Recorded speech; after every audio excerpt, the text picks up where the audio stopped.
C'est la corde qui tourne autour du plant, et ce n'est pas le plant qui tourne autour de la corde, parce que sinon on risque de casser le pied de tomate. D'accord. Donc ça, il faut y faire très attention. Au début, je suis venu chez Capter parce que j'ai trouvé vraiment le projet très intéressant, et c'est un centre de formation. Donc moi, je suis le formateur en maraîchage biologique.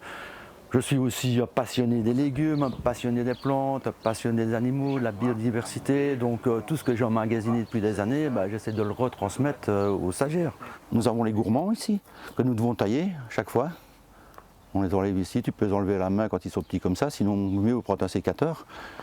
Et une fois que les tomates vont être à maturité, on peut couper alors une partie de feuille ici en dessous, donc en dessous de la grappe de tomate. Et tu vas avoir jusque 6 à 7 grappes.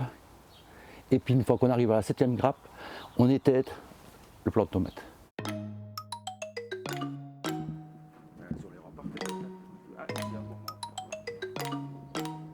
Le maraîchage bio, c'est une des 3 filières de formation par le travail proposées par le centre d'insertion socio-professionnelle Capter à Stavelot. Le fait que les gens travaillent justement dans la terre leur permet des fois et souvent d'être beaucoup plus calmes, d'être beaucoup plus sereins.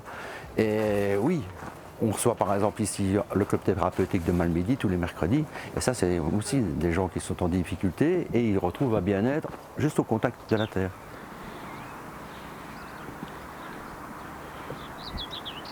Tout se passe bien aujourd'hui ? Tu sais que demain on va recevoir tous les poireaux, hein, donc c'est cool que toute la parcelle ici soit terminée, et donc on va s'y atteler aujourd'hui matin. La majorité des stagiaires que nous avons rencontrés dans le champ préfèrent rester anonymes. Beaucoup ont perdu confiance en eux. Ce qui se passe, c'est que c'est des gens qui ont un peu perdu le fil de se lever, d'aller au travail. Il y a des personnes qui viennent du CPS, des personnes qui sont demandeurs d'emploi, et aussi des personnes qui ont des accidents de vie en fait.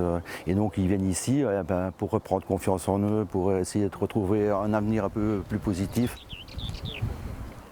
C'est un métier qui est très difficile, très dur physiquement. Question pécunier, il faut quand même être vraiment volontaire et vraiment passionné pour faire ce métier. Et puis on cultive sur des petites surfaces, donc on n'a pas l'aide de la communauté européenne parce qu'ils ne donnent que des subsides sur les grandes surfaces, pour les grandes agricultures, et donc on est un peu mis de côté aussi.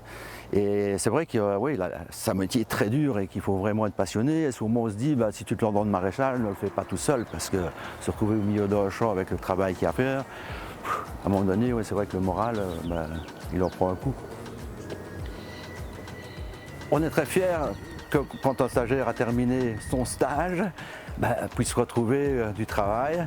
Ce ne sera nécessairement pas en maraîchage bio, en parc et jardin ou en autoconstruction, mais au moins ils ont avancé et ils savent un peu plus où aller.